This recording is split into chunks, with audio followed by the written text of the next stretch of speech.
I'm telling you, the Bills are not going away. And some of these wins they've had, especially Cincy and the Pats the last few weeks, are crazy.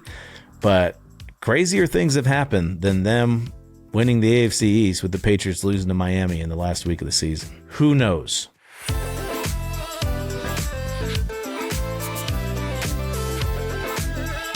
All right, what's up, everybody? Welcome to Fitz and Whit. I'm Ryan Fitzpatrick, and that is 44-year-old Andrew Whitworth, which feels especially relevant this week, Whit.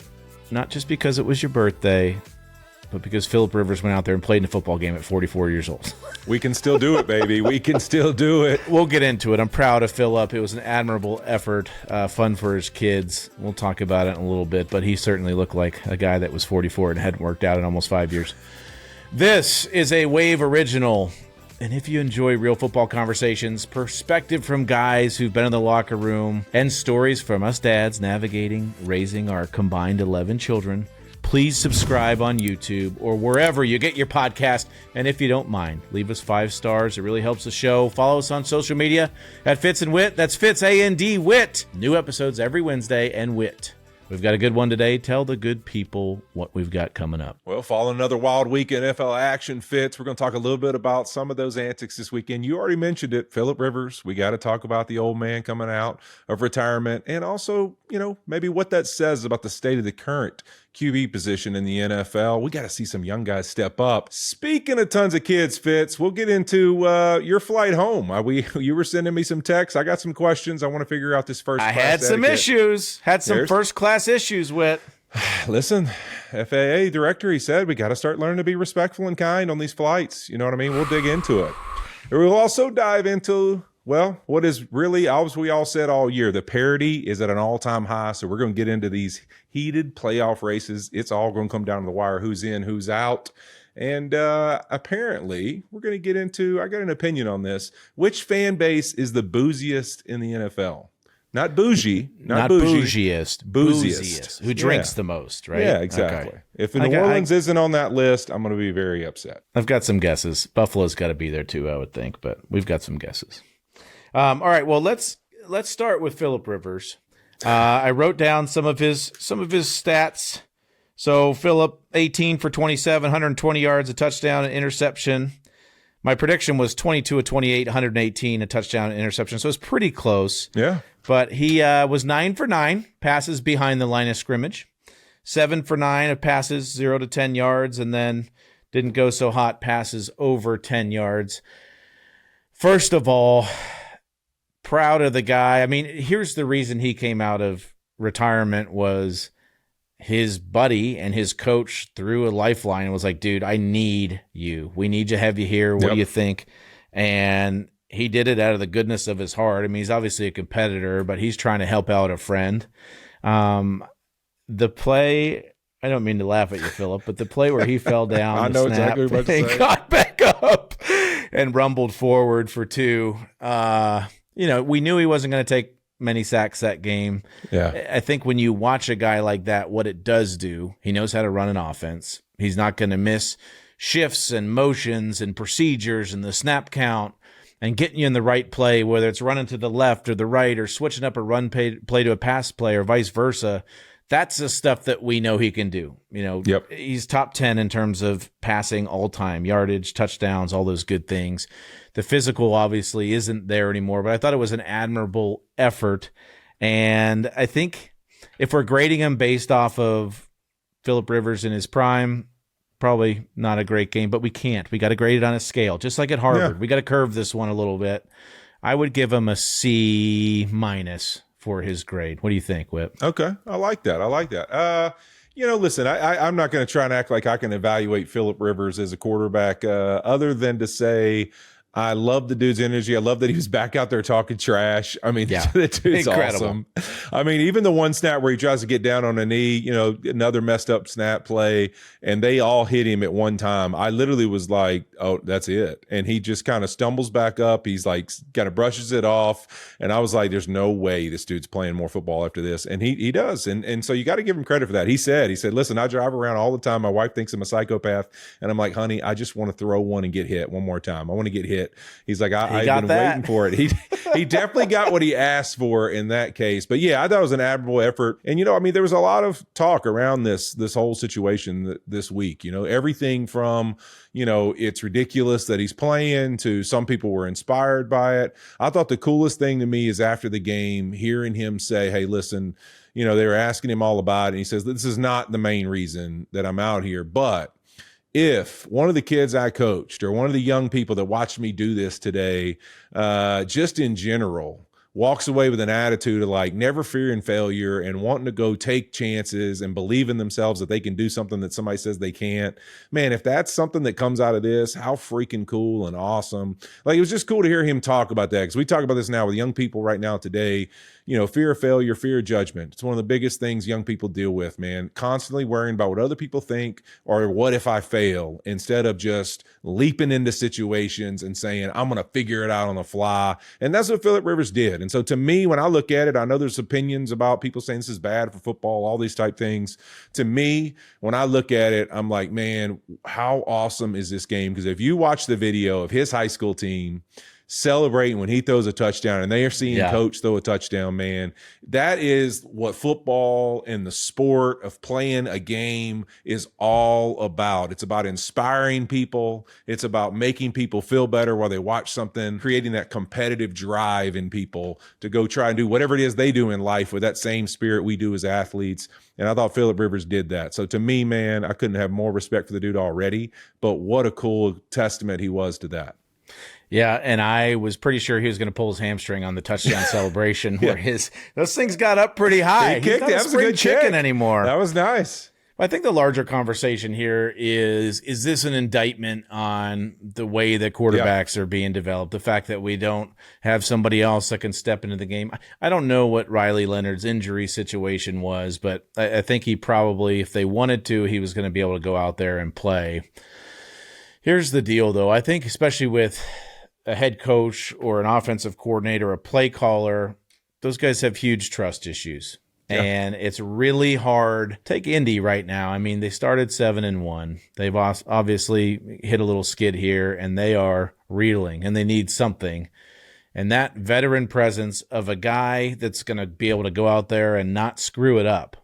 They thought, hey, we're a good enough football team that, and they went to Seattle. And Seattle had to hit a field goal at the end of the game to win that game. But it was like, we're a good enough football team that if we don't screw it up at the quarterback position, we might be okay. And some of this stuff just takes time. And it's not just like the college level can only prepare you so much. But to run an NFL offense, to be in an actual huddle, and I think that's one of the biggest things right now going from college to the NFL. You step into a huddle, which you don't huddle a lot sometimes in college now, where guys are looking at you, and some of them are like you. I mean, 40 years old. You've got some old-ass dudes in there, and you're closer to their kids than you are them in age, and you have to be able to command a huddle, and they have to be able to respect you. That takes some time.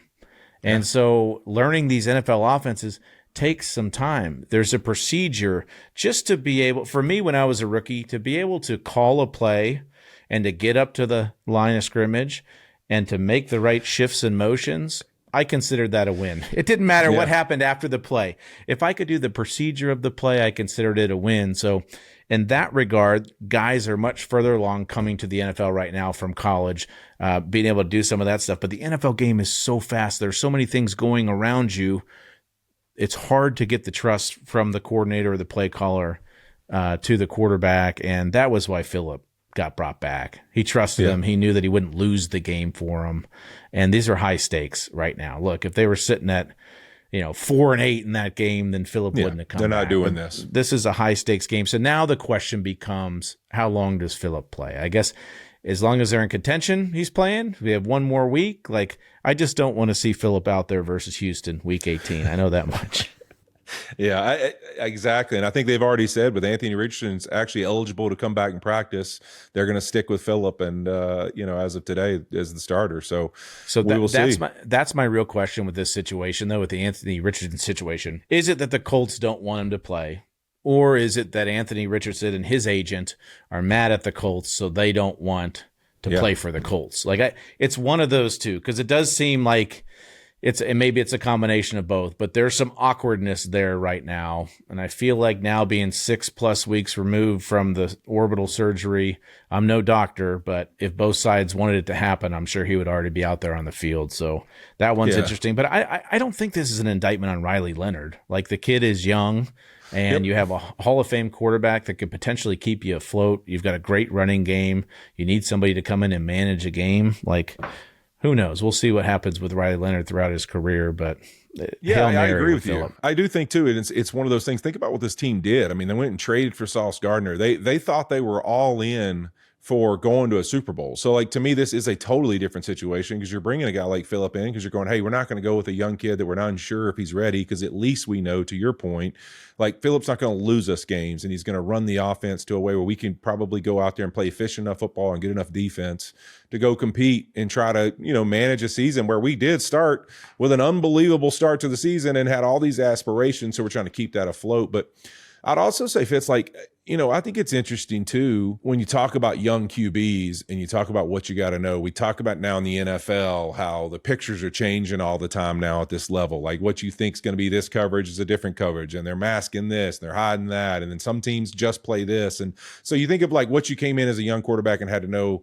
10, 15 years ago to now, what teams have gotten better at doing. And then to me, I think we're in a little bit, I would say, if you look at some of the successful teams this year, I think we're almost like in another transition time where it's like we went to this, hey, everybody get in the gun, get the ball out of your hand as fast as possible, kind of starting to spread a little more college influence. And then now, wait a minute, like, teams are starting to get in 13 and 12 and run the football, and it's getting back into like counts and like, which direction does this run go? Which way is it play action? Do I check it to this? Like, now I'm getting back into the check with me world of getting into the plays, getting in matchups where I've got to know a little bit about what's our scheme, what's this defense, where's the advantages. You look at some of these teams, like, they're starting to lean back to probably an era from a few decades ago when it was under center football. You see a lot of that in the NFL. So I think there's only like a handful of guys that can live in that Josh Allen world. And then there's this other group where you'd say, man, what Stafford and the Rams are, what Sam Darnold's done in Seattle. Like, you look at some of those teams, even Baker and Tampa, when they're rolling, like, it's a little bit different to where we're kind of in a world like it's kind of who's the coordinator, what's their philosophy, and what's actually being asked at the position, because it's a little different across the league right now. So I think it's probably harder to nail exactly the quarterback you want for your system. Yeah, and I also think because defenses are getting smaller and faster, that's why we're seeing the Sean McVay 13 personnel is a great example. We're going to start to see more fullbacks playing. We've seen, with Patrick Ricard and Matt Locke with the Chargers, like the rise of this big fullback that you're throwing in there. We got to watch Vita Vea the other day on the goal line.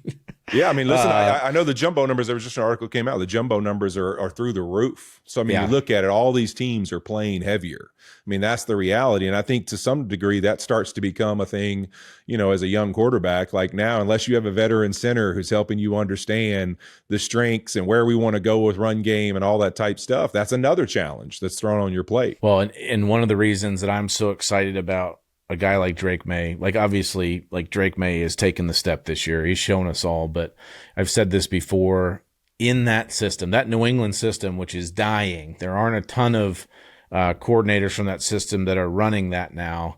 Josh McDaniels will challenge him mentally every single day. And he's not going to be the type of quarterback that's going to be able to get away with walking up there and letting the center make all the calls and just hoping everything's okay and dropping back and going, through my pure progression.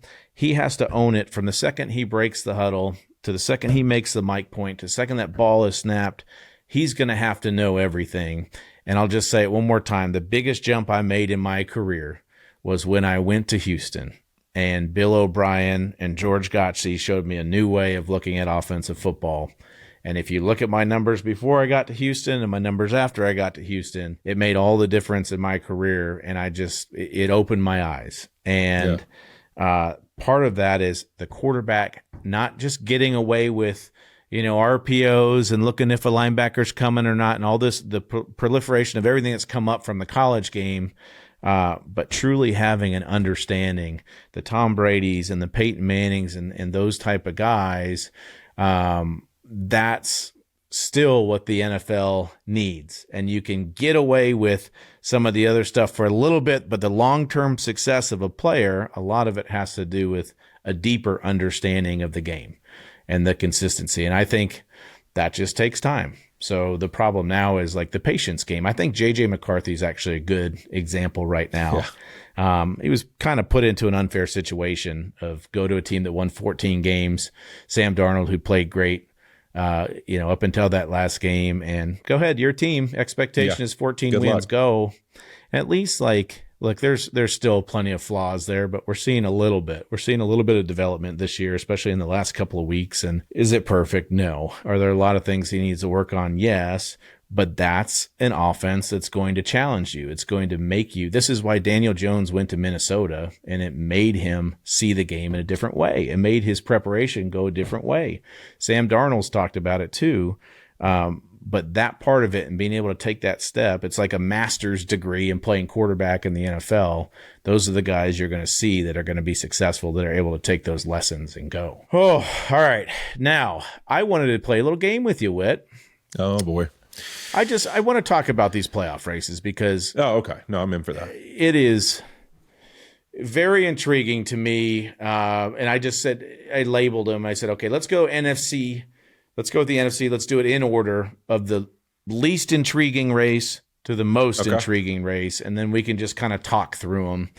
I have the first one. This is a tough one. Are you saying NFC East or NFC South? I know. This could be a toss. We flipping a coin. Which one's the least? No. So the only reason I have it as NFC East as the least intriguing is because Dallas lost to Minnesota. Yeah. It's like, all right, Philly needs to win one game and this thing's over. Or Dallas needs to lose a game and this thing's over. So like Philly is winning the NFC East, right? Yep. Are we both in agreement there? Oh yeah, okay. For sure. So for that reason, there's zero intrigue to me, which leads me to the second least intriguing race, which is the NFC South. I don't know what to say. It makes me want to puke. It's a pillow fight. Neither team wants to win. I tried hard to get the Panthers to win, Fitz. I pitched them hard last week. I was trying to inspire them. Come on, we needed a week. Bryce Young, let's go beat the Saints. The Saints, man, they can't beat the Saints. Tampa can't beat the Falcons. So now they're playing each other 2 of the last 3 weeks. Does it matter? It matters in my household because I played for the Bucs and because Jake is such a huge Bucs fan. Yeah, it matters to me. But are either of them going to do anything in the playoffs? Let me ask you this, Fitz. Let's look at it how it is right now. Okay, if it was right now, we finished the season right now. Who would you have more confidence in those two divisions? Because right now, Philly would host the San Francisco 49ers. Is that right? No. Hold on. Let me see. 2-7. So Chicago would be hosting Green Bay. Philly would be hosting the San Francisco 49ers, and Tampa would host the Seahawks. I mean, Tampa versus Seahawks and Philly versus the Niners. Tampa's beat the Seahawks this year, I think. Yeah, that Tampa team, I don't know if that Tampa team's here right now. But, a little different. But here, this is almost why, I don't know if we can play that game even because of how crazy this can switch up in the next few weeks, right? Green Bay could not be in the playoffs. So let's talk about the NFC North. So I don't know. The Bears are winning right now, but it's even the funny thing, I was looking at it, that tie that the Packers had with the Cowboys, it's almost like when they give you the over under and it's, set at 40.5. This thing is going to be won outright or lost outright. They're not going to have to do the tiebreaker thing, right? Because of that tie. So who do you think wins the NFC North? Oh my goodness. Well, this is where I'm at with that. I think inevitably, I think the Packers get it done. I do. I think, but now without Micah, that creates a whole nother, that's what I would have said going into this weekend. I think the Packers get it done, even if they lost. I'm saying Packers get it done. Now, no Micah. Oh man, I think that changes the narrative for them, because now I think what you're really living in again. Remember, we said this, one of the things you love about the Packers, some of the skill players they have, obviously Jordan Love, he's month of December, him and Matt LaFleur just know how to win. But what I love different is I thought, hey man, with Micah, they got this closer. And it's like in every big game, they got a guy who's going to close out games. He's going to create plays on defense. You haven't seen Rashawn Gary have an impact. I mean, honestly, one of the craziest parts to me, this team is with a guy like Micah. Rashawn Gary, I don't care about sack numbers. I'm talking about his actual ability to create pressure himself, those kind of things. It's been bad. It's not been good at all. So like it hasn't elevated him. So to me now with Micah out, man, they become a team that it becomes hard to get off the field. And now the pressure's back on Jordan Love that you got to be that good again. And I don't know that that's what I think the Green Bay Packers winning formula is Jordan Love's got to play out of his mind every week. Yeah, and Christian Watson went down, looked like a shoulder. We'll have to see how long he's out, but that's a big factor too. So the Bears closing 3 games. They've got Green Bay. Then that's the challenge. San Fran.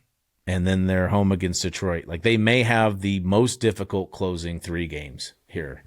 So you're picking Packers in that one to win the NFC North?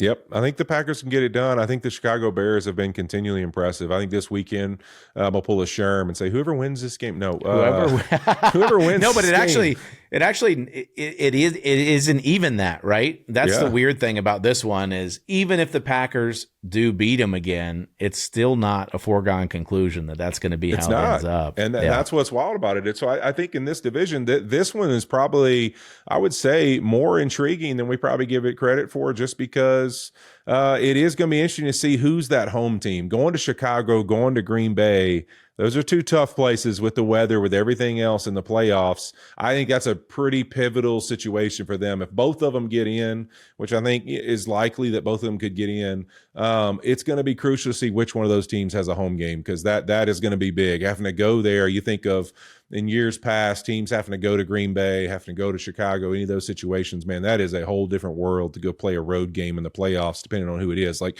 I know this as a Los Angeles Ram, when we went after we beat Seattle in the first round of playoffs and they had to go to Green Bay. That was a different world than practicing every day and it's 65 and 70. And you go up there and it's 10 degrees and there's no way you can get warm enough on the field. It is just, unless you're used to it, it is a night and day difference when you got to go play a game like that on the road. Well, the Rams and Philly last year, right? That was really the big difference maker in that game too, was just being able to play outdoors on the East Coast. That leads us to our most intriguing division of the NFC West. So you're going to have to check me if I'm wrong here, but I have it as if the Rams win out, they win the NFC West and they're the 1 seed. I think that one's easy, right? We know that if Seattle wins and they win out, they're the NFC West champs and they're the 1 seed. And this is the one, as I was doing the math, that just didn't make sense to me. And you kind of alluded to this last week in Thursday Night Football. If Seattle beats the Rams, but the Niners win out, which would mean the Niners beating Seattle in Week 18, then the Niners are not only the NFC West, not the NFC West champs, but they are the 1 seed in the NFC. Like, that seems crazy to me. It does, because I don't feel like the Niners have been on anybody's radar for that. Like, hey, can this team have an insane year, get themselves in the playoffs? Sure. To think that you think the Niners were, wait, they could be a 1 seed? I think that's pretty insane to think about. But you look at it, like, it is wild. I mean, San Francisco's right there in that boat. Like, if you look at point differential in these teams, right? If you go from top to bottom, the Rams are plus 159, the Seahawks are plus 163, so they have the biggest point differential. And then, like, if you go 2 seed Bears, they're plus 27, the Eagles are plus 49, Tampa Bay's minus 27, and they're winning the division. Woof.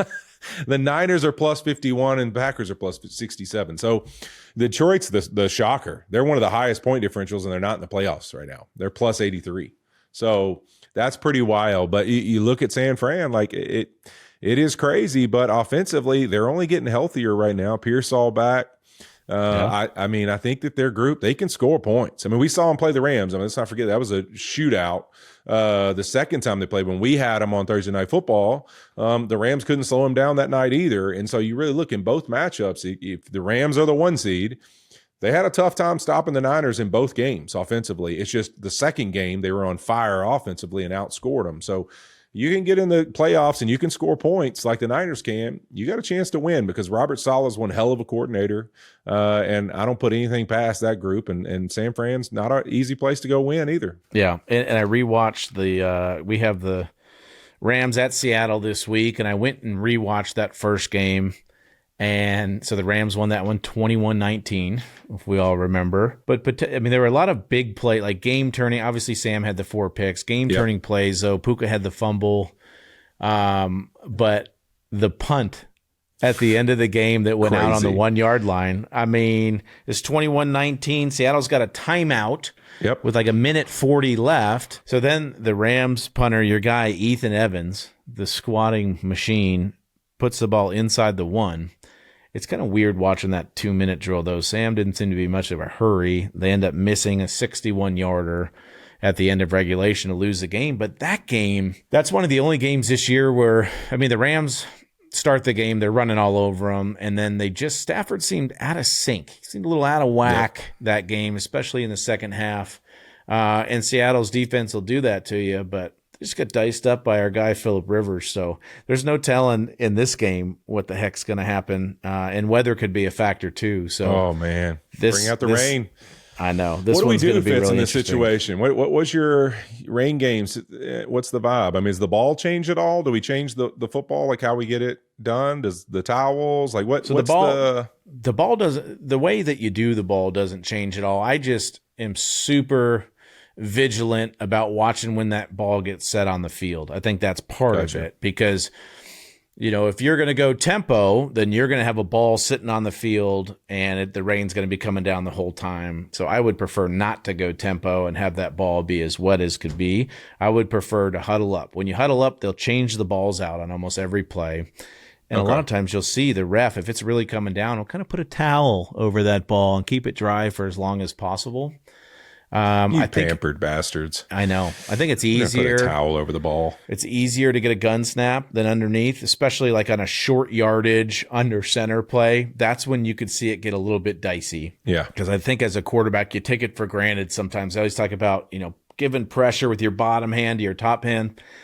When you've been taking snaps forever, like you kind of lose that. So some of those little fundamentals you got to think about when the ball is super wet. And then for me, it was always like, how does my thumb feel on the ball? If my thumb is feeling good, if it's in a good spot on that ball that's a little tacky and sticky and not wet, I'm spinning that thing as best as I can spin it. But if I have a wet spot, like a super wet spot where my thumb is, I'm trying to move my thumb a little bit on the ball, and the motion may change a little bit. So it just depends on how much weather there is. But usually the refs do. Are we still talking about football right now? I'm confused. I'm telling you. I'm confused. You're moving your finger around. It's tacky. It's wet. It's slippery. Awkward. Anyways, this went a whole different direction. And I also, like, my thumb goes very far down too, Whit. So very talented at football. That's a big spread you got there. So here's my question. Does grass turf matter? Right? It's obviously a turf field, rainy. Yeah. Less slick on a turf field? Yeah. I think turf is better. You're not having okay. Yep. I think turf is better, and then temperature always matters too. Because if it is cold and rainy, not good. Not good. I would much rather throw in the snow. Throwing in the snow is 10 times easier than throwing in a downpour. Let's put it that way. Gotcha. Okay. So, I didn't know that. It is. But ball security will be a big issue for both teams if it is coming down, like potentially it could. And we know in Seattle that it can pour. Can we get to the AFC, please? Here's the order for the least to the most intriguing divisions in the AFC, at least how I had labeled it. Okay. AFC West, unfortunately. Unfortunately for us, there's just not a whole lot of intrigue right now. There's still a chance. The Chargers still have a chance, but Denver's going to have to lose to either Jacksonville or Kansas City, one of the two, and then get beat by a Chargers team that will have to have beaten Dallas and Houston in Week 18. So is that going to happen? I don't think so. I think right now, if I'm a Denver fan, I'm worried about home field throughout the playoffs maybe more than anything else. Yeah. Think that's fair? Yeah. I think Denver needs it. Home field through the playoffs. They got a lot to lock in. I mean, I think this team, it's different. You know, young quarterback, You look how they're built with a really good offensive line. Defense has played the way they have. Like, I think this team doesn't look like one that's going to let up to me. Sean Payton's been there, done that. Like, if there's one thing this dude knows how to do is get a team ready to play in these kind of critical games, and understands the idea. Let's not lose these things. Let's just find ways to win it, and don't care if it has to be pretty. So I think you're going to see that out of this Denver team, try to close that way, because he knows, just like when he was in New Orleans, how important it was. If every one of those games is in that dome, the impact it would have. And then in Denver, it'll be the same thing. If they can get those games hosted there instead of in New England, I think that's a huge thing for them. Dude, and Bo Nix, the I don't guy, know what to do. I don't know what to do either. When he plays, in his mind, he's the best quarterback in the world. Yeah. And you're going to see it sometimes where he's not, and then you're going to see it sometimes where he plays out of this world. And I think they're a scary team in the playoffs because of that. Bo Nix isn't afraid of the moment. We're not sure which one's going to show up, but he's damn near going to give you his best shot. We know that. And on a day where he catches a heater and is just out of his mind, with that defense, Denver is a scary, scary team. And I thought this last weekend, the way he played, like, it was part of some of those throws that he made and some of the scrambles that he made. And you shake your head, but I mean, even if he can't make every throw, he thinks he can make every throw. And that's about as dangerous as you can get as a quarterback, especially an inexperienced one in the playoffs, because he doesn't know any better. Yeah, I told you. I don't know if he's that good or that lucky, but my God, it's just like he just wings it. Like, forget it. I'm just playing and trying to make the best play possible.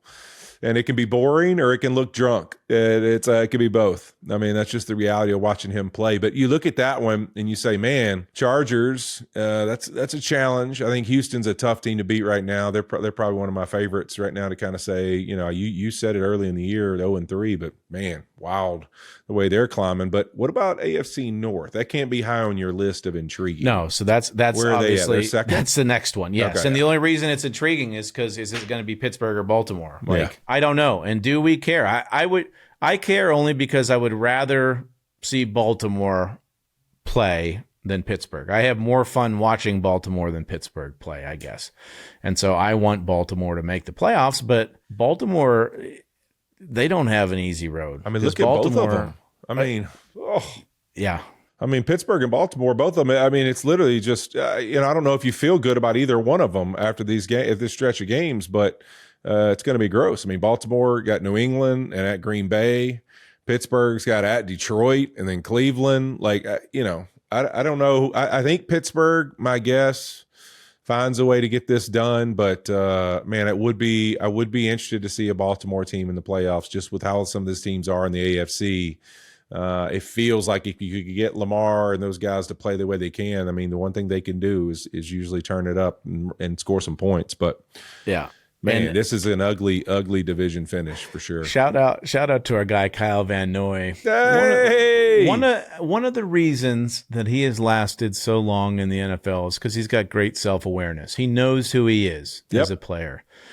And for him to have that interception, knowing he probably just didn't want to run 100 yards, knowing him, but knowing that there's no way in hell he was going to get to the end zone. So he hands it off to his faster, more nimble teammate. I think it was Lohi Gilman that he handed it off to, and then he sprinted for the touchdown. Shout out to Kyle Van Noy. What a heads-up play well by done, our guy. buddy. Well done. Hey, that's what I'm talking about.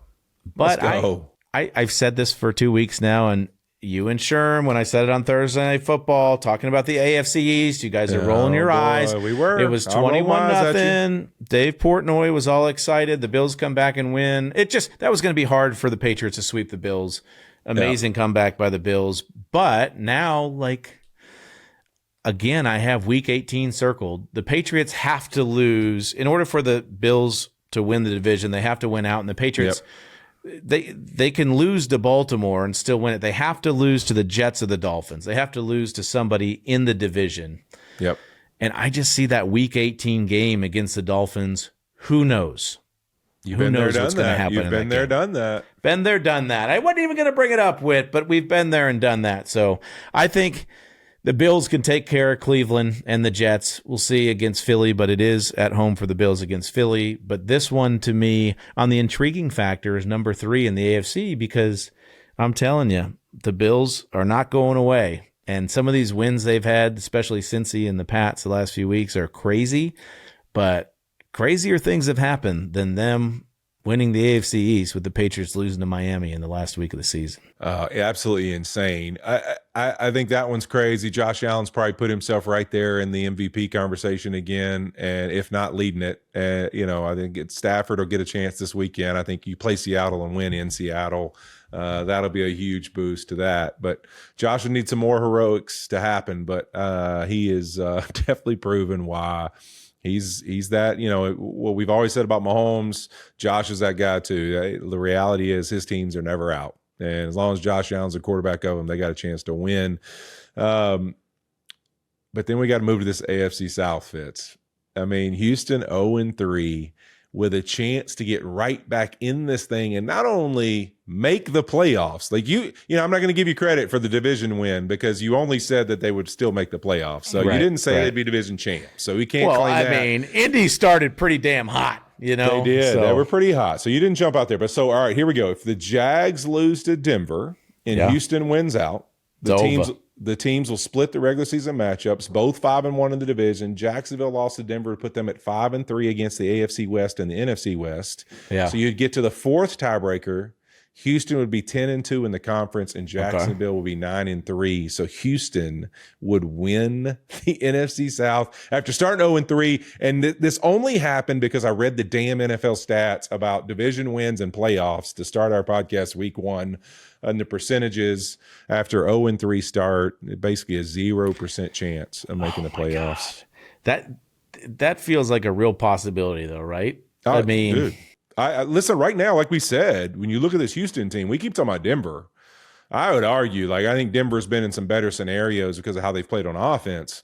But how you play on offense can put your defense in a lot of other scenarios. So, I think this Houston team, if this Houston offense can play and put up points and just what they've done with Woody Marks and some of that, how they've kind of grown this running game here at the last stretch of the season. If they can run the football efficiently and build it off the play actions and everything, we think of Nick Caley, who's calling offense. Where'd he come from? He was in New England, and then he was in L.A. with Sean McVay.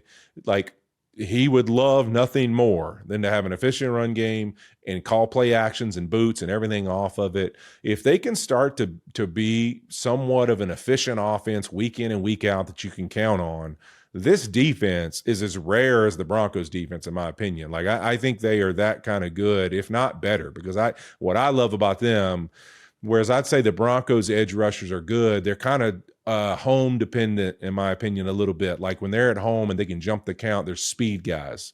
Will Anderson Jr. and Danielle Hunter can run you over, jump under you, run by you. They are absolutely going to wreak havoc on you no matter where they're playing. So to me, the challenge of those two edge guys is real because not a lot of teams have two good tackles. They might have one. They don't have both. And so I think they are a real problem. If offensively they can start putting up points, defensively, I would not want to play the Houston Texans. Yeah, and I think Woody Marks went down on Sundays. We'll see how his health is going forward. I think it was the second play of the game. C.J. Stroud hit Nico Collins over the middle, and he took it for however many yards and a touchdown. And it's like that. Yep, that's what we've been waiting to see. Yep. It's just going to be health for them, man. The running back position, Chubb was already out. Who is that going to be? Going forward, because to have Nico come alive, they got to have that too, right? And that's as Nico's kind of taken off here the second half, it's also been a part of being able to have some form of a run game they can count on, and that's going to be a huge thing for them. Yeah, health. I think health for everybody, and again, 2 years in a row, poor Detroit. They're just running out of that LA game. Brian Branch might have been the straw that broke the camel's back there for that defense. He did so much for them. To go down with the Achilles in our game, they're just going to have a hard time stopping anybody, and they're going to have to outscore everybody, which makes things difficult.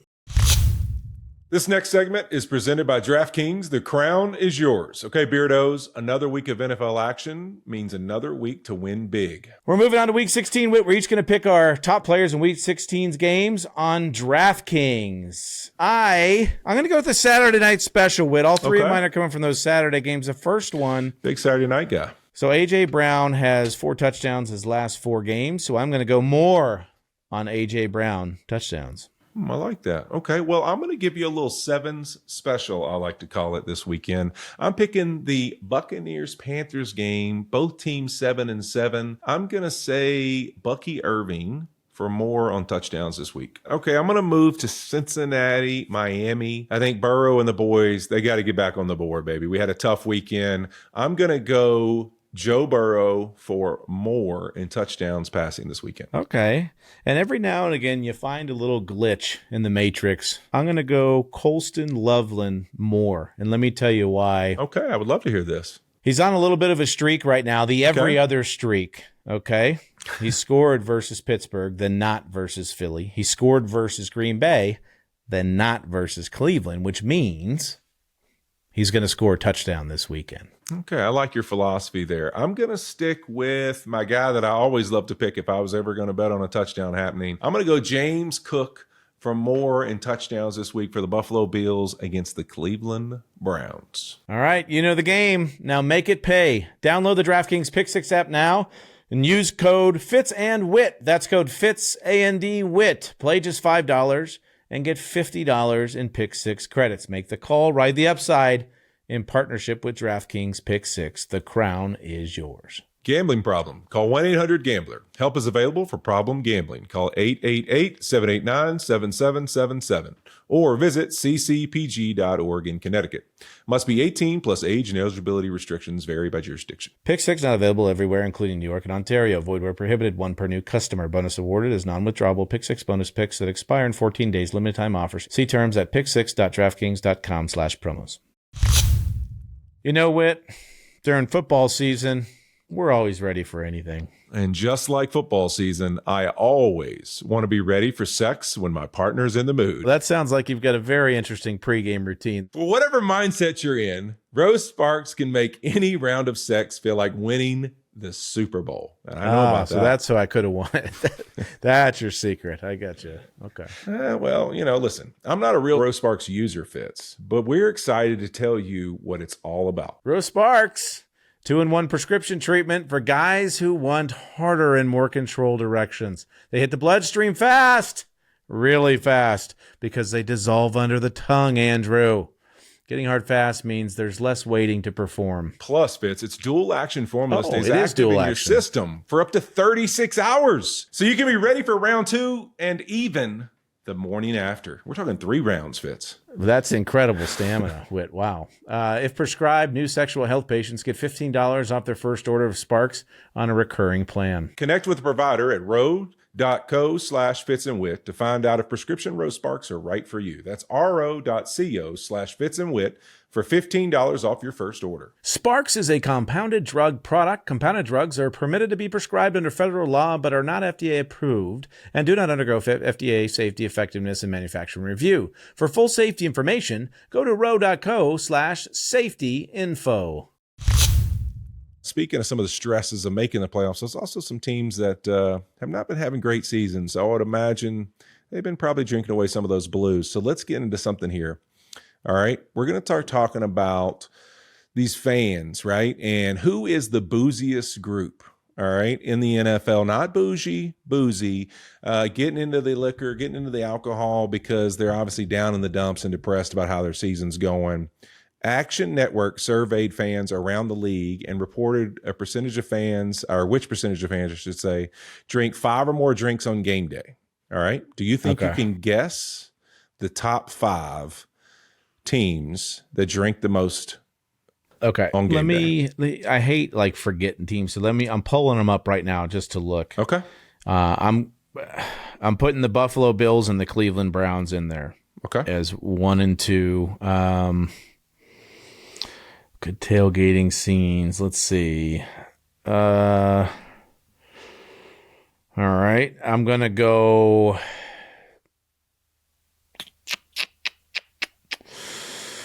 For 3, I'm going to go with the Raiders, and that's a tough one. I don't know they moved if to that's Vegas. Oakland. Is it Vegas? Like, does that one even count? If they went every day, I would say the Saints have to be in there because everybody in Louisiana probably has 5 or more Don't be drinks. stealing I'm going Houston. Okay. As 4, and I'm going Houston. Yeah, I think Houston's going to surprise you. It's got to be another classy. East Coast I team. feel like, I don't know. And I'm going to go with the this one.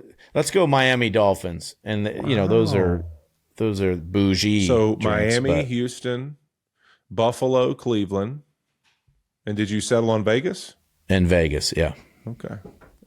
What about you? You said New Orleans. I'm definitely going to go New Orleans for sure. I'm going to probably put drinking. I'm going to probably put Nashville in there. Tennessee Titans fans. Ooh, that's a good one. So I'm going to go Saints, Nashville. I'm going to go Atlanta. So you're straight south here. Yeah. And then I'll probably go up to...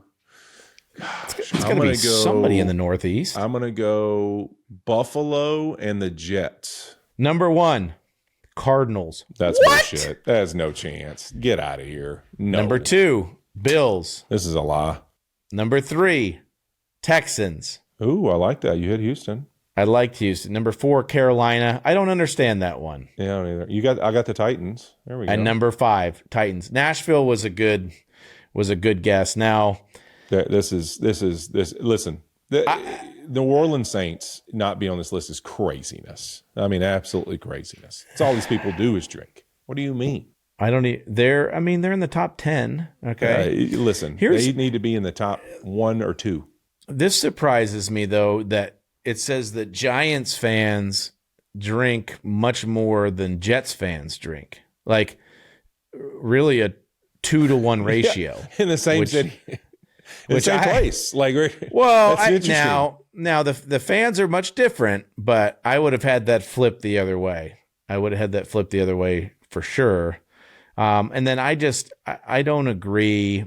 Like for the Packers to be last, you think about like everybody when we were there, I feel like had a spotted cow. They might be only having 1, but booziest, heaviest drinkers by 5 team. beers. It's 5 or more on game day. Oh, okay. Yeah, the Packers they're respectful. That's belong what it is. Down there. Well, and they're also probably stuffing cheese curds, so it's just, harder to drink. But I live in Arizona. I'm trying to figure that one out. Yeah, why would Arizona be the I've been to a lot of Arizona team? games. I've never seen it.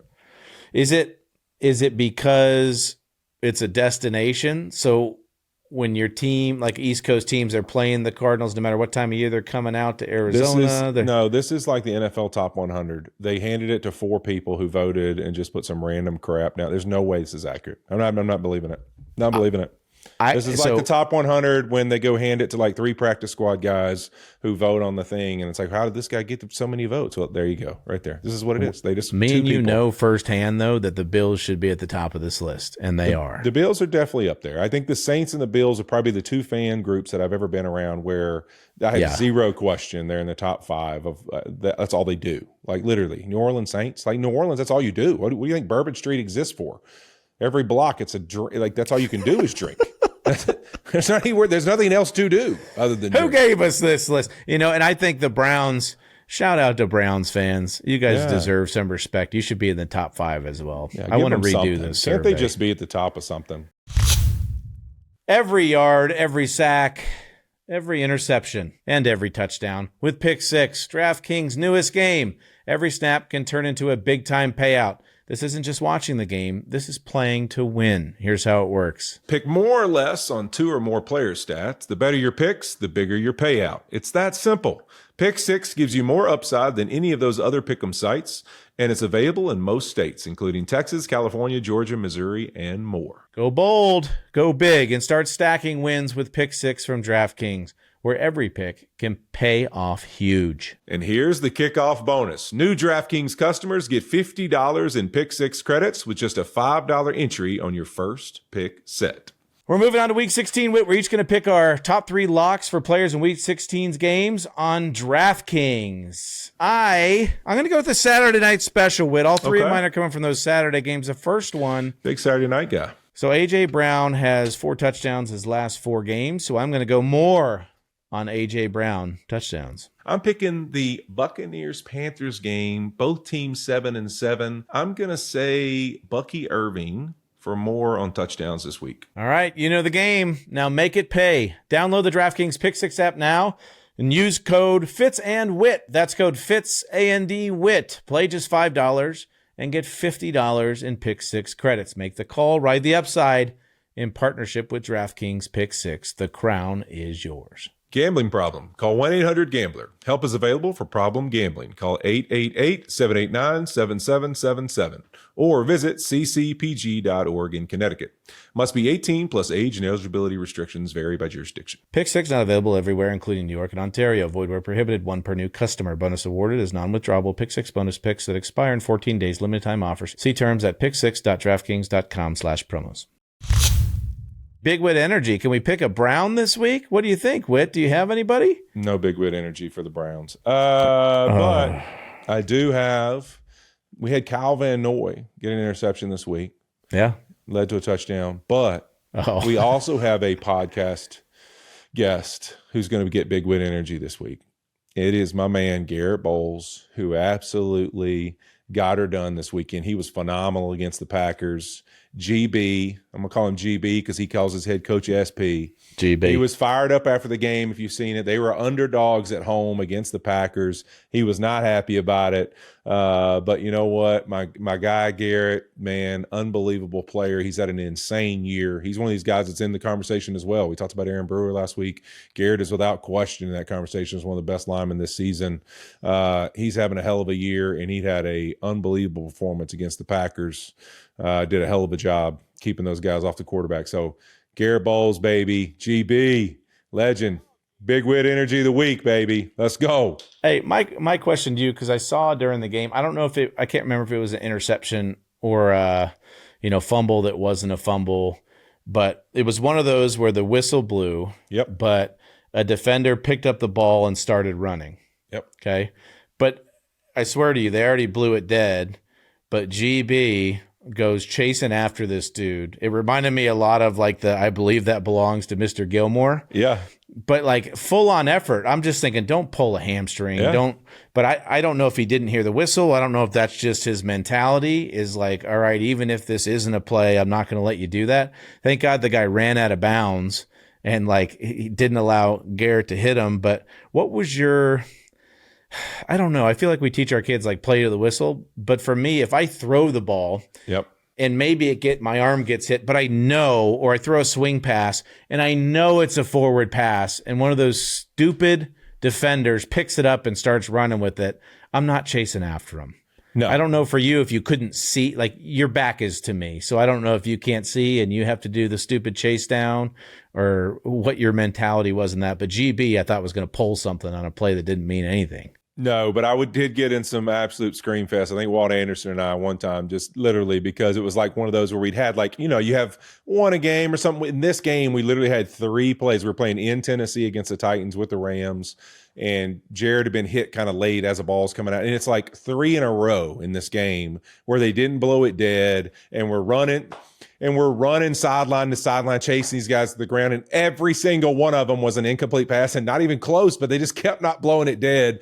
And I remember me and John Sullivan, we were just huffing and puffing and gassed, and we were screaming. I thought he was going to give us a personal foul. And we're like, blow the fucking play dead. Like, geez, just blow it dead. Like, come on. Like, it was just, dude, because you're linemen. Like, you got to chase. Like, we have to. I mean, if anybody in this group's got to go, we got to go. So, I mean, I was literally about to kill this guy. I was so mad. I was so angry because I was like, dude, just blow the damn play dead. Like, I'm tired of chasing these defenders across the field. What's 72 for Seattle? Is that Lucas? Is that Abraham Lucas? Abraham Lucas, yeah. Yeah. He had, when I was rewatching the Rams game, that first game, he had a great form tackle on somebody on one of the interceptions. I mean, it was. That's awesome. It was. What were you more of a a wrap up and drive to the ground guy where I feel like you're more of a center fielder. Like, let's let somebody else make the tackle and I'm going to just, unless I was right there, I would go after it. But if not, I was running center field the whole time. We actually have Darren Simmons, Bengals special teams coach, has a great clip of me. We get a kick blocked in Cleveland, and I think I ran the other direction about 60 yards, and I was just running like sideline to sideline. I'm not within 50 yards of this guy, but I'm just like running, thinking I'm doing something. He's like, Whit, thank you for hanging back there and playing safety. Like, if this guy gets to you, you have any chance of getting this guy on the ground. It's going to be like the Miami Miracle with Gronk trying to make a tackle back there on 100%. I would look like Stafford when Hutchinson got it yesterday. No chance. Staff was like, nope, not happening. Not happening. The best one ever is it was Chandler Jones when he was on the Raiders again. I think it was Mac Jones when he was on the Patriots, and he ran his ass over. I always did I beelined and just tried to, straight missile. Yeah. Take the legs out. Yeah, very rarely did I make a tackle, but maybe it slowed him down a little bit. But got a lot of practice at it.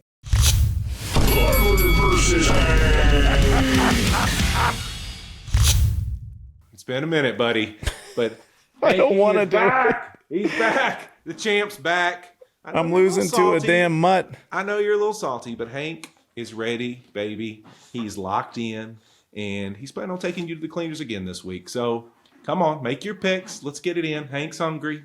What do we got first? All right. Well, Hank is now 21-9-1. I'm 19-11-1. He did get me pretty good, but let's see. I like this overall thing. It's week to week, buddy. All right, he beat you. All right. I don't want this overall record mess. Let's go Bucks Panthers first, okay? Bucks Panthers. You got Bucks. I got to go Hank. Bucks. Hank, I'm going Bucks, buddy? Baby. What do you want? What do you think? Oh, he's going Bucks too. Yeah, he loves playing Baker. The long game on you. All right, good. I like it. Make a tough pick. All right, Packers, Bears. You get that one ready? He knows your teams, so he's going to make you pick. I don't know who to pick in this one. I'm going to go Packers. I think the Packers are going to do it again. What do you got, buddy? Hank, what do you got? Oh! See, all right. this is what you said the other week. He looks like that bear, kind of. So he does. He loves the Bears. All right, we got that one different. Jaguars, Broncos. Come on, you going with the fighting Liam? I'm a Bo Lever. Come on, fighting Liam Cohen's, Hank. Go with it, baby. No, baby. he's too close with Sean Payton. Oh, you're right. Yeah. Golly. He loves SB. I tried to lead him to that one. Steelers, Lions. I'm going Lions. What do you got? Oh, I don't know if you like that one. Wait, Hank, Jared is the Lions quarterback. You like Jared. Hank, come on, pick one. Oh, all right. You went Lions. Okay, and last one. What's our last one? Patriots, Ravens. I'm going. He could pick whoever he wants. Oh, he went okey doke. He smelled the Patriots and he didn't like it. I'm going to go Patriots. That pains me to go Patriots, but.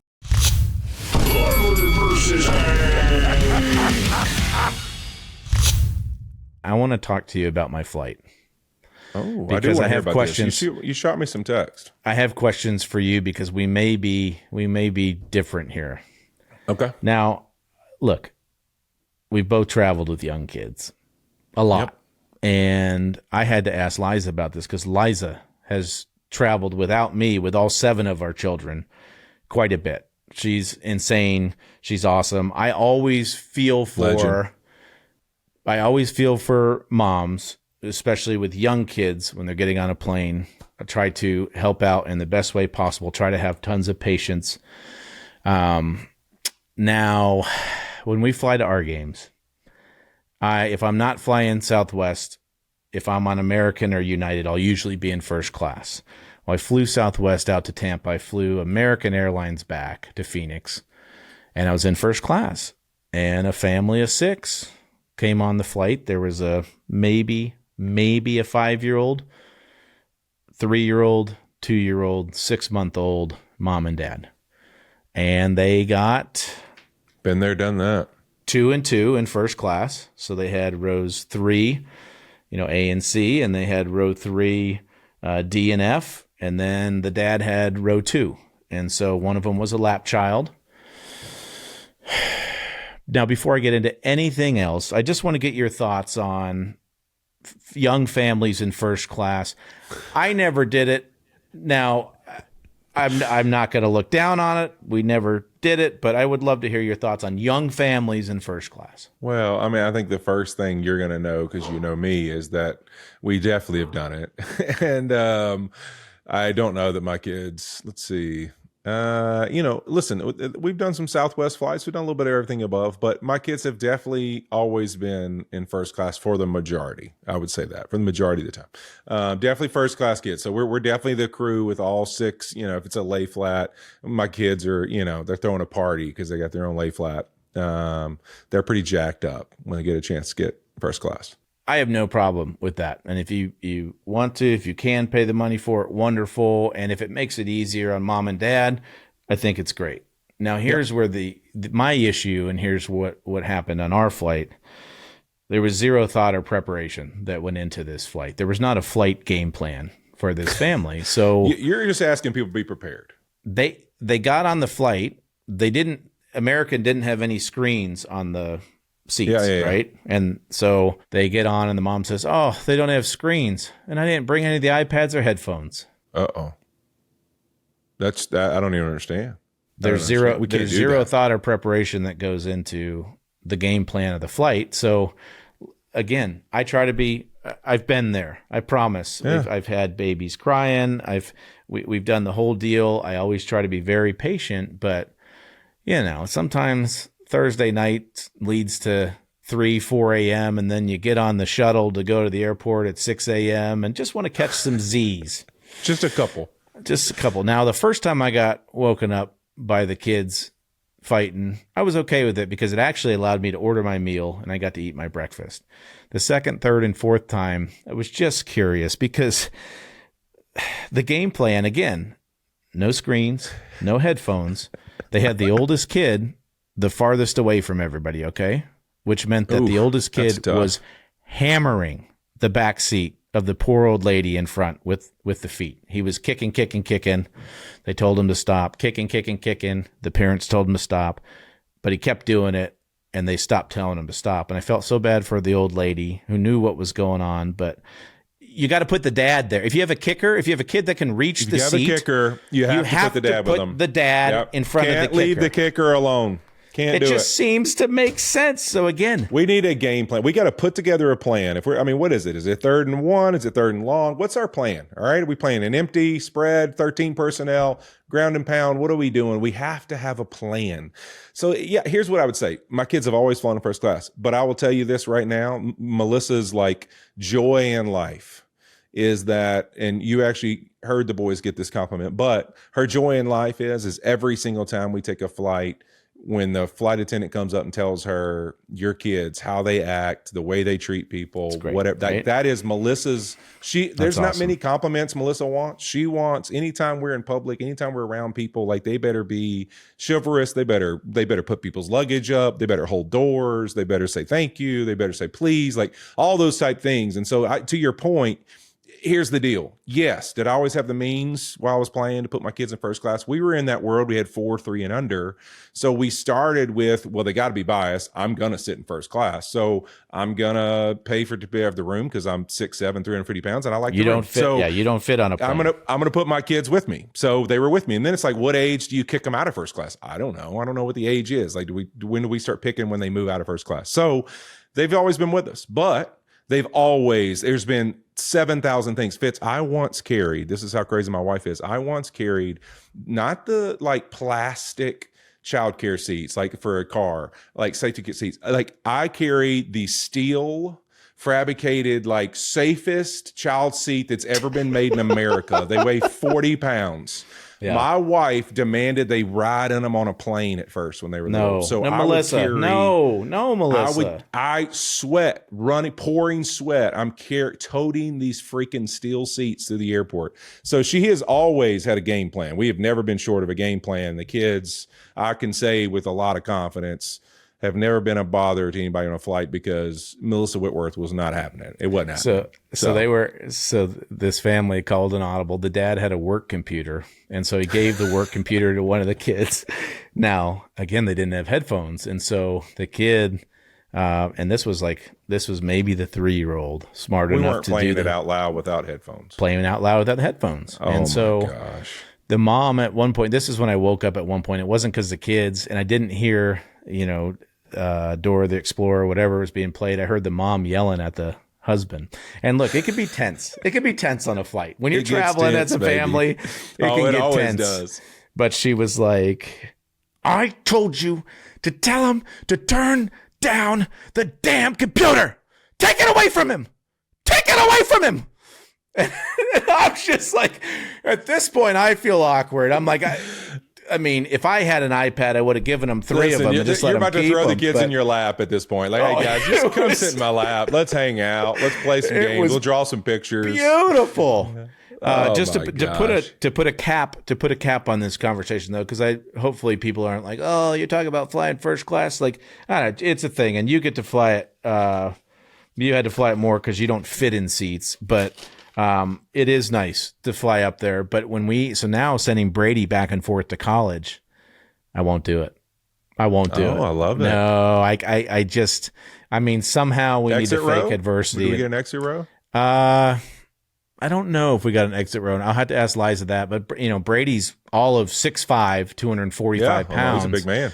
So I don't know if I could put some adversity in his life any way that I possibly can. Like, there we go. I'm not buying him first class seats. He's going to have to get there himself. So that's where we're at. He's coming home Thursdays, off for more than a month, which is awesome. But it's also like, we got to kick this kid's ass into gear a little bit. He can't just lay around for a month. We got to do something. He gets to do nothing. Does he have chores? Do you have to help around the house? I got to make some stuff up. I'm going to make him climb Bring him up on the palm road, make him trees drive and cut the down Thursday the night football dates. bus. I mean, we'll make him drive the van. We'll figure it out. Crew. All right. So, okay. I figured we were going to have differing, not opinions, but certainly both loved that our kids were going to be respectful on a flight, but it was first set up with a game plan. You have to have a game plan if you're going to travel with young kids. I think mine are old enough now that Melissa and the kids could probably sit not first class. You know what I'm saying? Well, Melissa can sit first class, please. Yeah. She can go back there with them. I'm not doing it. They go back there by themselves, or she's just got to sit up there with me and not worry about it. Let them be. We got to trust. We need to probably experiment. Hey, we need to put them back there and trust. All right, not in first class. Can you still act how you're supposed to act? And when we're not around, we'll see how you act back there. That's what we got to do. Well, and yours are the twins 15 yet or no? 14. So they can't sit in the exit row until they're 15, but maybe we can even get them in an exit row and see how they do. Here's the one trick that Liza used to use all the time, because you got to think, for 14 years, anytime we traveled, we had an infant, basically, right? And so on Southwest, we would always get the amount of seats -1 because we'd have a lap child. And so on Southwest, if there aren't enough people on the flight, then you have to pick your own seat. So you're walking back and you get to choose. Now, not a lot of people are going to pick to sit with a family of 9, 8, 7, 6, 5, however many kids we had at the time. But as it started filling up, Liza would always put the baby down in the middle seat and change the diaper. That was the move. I like it. So you're in it, you're changing the diaper, you're on the seat that could be somebody else's, but nobody's going to pick to sit in that seat. No. And then you toss the diaper, you get it. Well, you get it out of it. Most of the time, it wasn't smelly. It was just doing it to do it. And then you hopefully put it in the puke bag and you get the diaper off the plane before it takes off. But that was one of our big moves all the time. And then the pacifiers, big pacifier family, big sucker family. Or just, feeding on takeoff was always a big thing too. All right. I just wanted to, before we sign off, quick shout out to Carissa Thompson. The night after the game in Tampa, her boyfriend, Steve, was out with us and she could not stand the flannel hoodie that Steve was wearing. So Steve and I did a jersey swap. This is my new flannel hoodie that Carissa hates. Thank you very much. Thank you, Steve. Oh, it's so hot right now. I don't know. Well, that's funny you say that, because this is actually what Carissa got me for my birthday. How about that? Oh, that's really nice. Carissa and Steve. So thanks for coming through. I had some LSU coffee for you. I meant to give it to you a month ago. I gave it to you a couple days before your birthday, so we can count that as your birthday present. 100%. Yeah. What do you like? What does somebody get a guy like you for a birthday party. Well, I'm going to be honest with you. Based off the people that kind of came by Friday to say happy birthday, I'm either like they're trying to tell me I have an alcohol problem, or the only thing you get people that turn 44 is high-end alcohol bottles, because I have about 52 bottles of alcohol, of all kinds of stuff, tequila mostly, a couple single barrel bourbons, all over my counter. And apparently I'm either like, I apparently drink too much, or people think that's the only thing I like.